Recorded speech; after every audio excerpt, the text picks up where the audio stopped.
In this video, we'll be looking at production possibility frontiers, or PPFs. The definition is the maximum output quantities of two goods if all factors of production are fully employed. By factors of production, we mean land, labour, capital, and entrepreneurship. Down below is an example PPF of an economy or a firm producing milk and oranges. At point A, we're producing 10 cartons of milk and 3 oranges. At point B, we're producing 5 cartons of milk and 7 oranges. And at point C, we're producing 11 oranges and 0 cartons of milk. When we're producing on the curve, on the frontier, we are productively efficient. This is because we're using all resources in a firm or in an economy to output the maximum potential combination of outputs. When we're producing inside the PPF, such as at point E, we're being inefficient. We could be producing more, but we're just not using all of our factor inputs.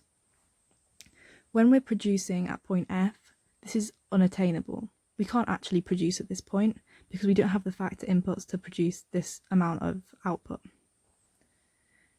If we look at the PPF, the shape's concave. This means basically that if we're producing 10 oranges and 3 cartons of milk, to produce 11 oranges, we have to go from 3 to 0 cartons of milk.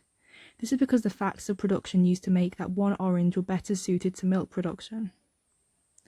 A movement along the PPF is due to a different allocation of resources. For example, if we decide to change our resource allocation such that we produce more milk and less oranges, i.e. from B to A. A shift is due to a change in the quality and quantity of factor inputs. If quality and quantity improve, the PPF shifts outwards. If they fall, it shifts inwards.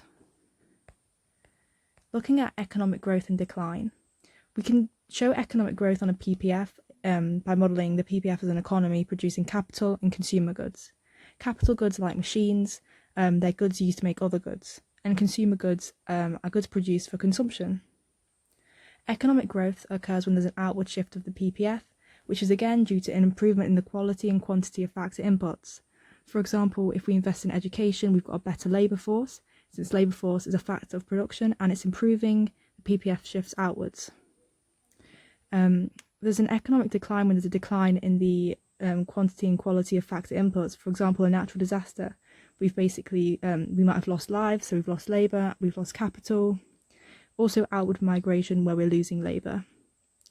This is all you need to know for the PPF section of the specification for A-level economics. So make sure you are able to give examples of reasons why there might be growth and decline, potentially explain the shape, and talk about movements along and shifts in the PPF.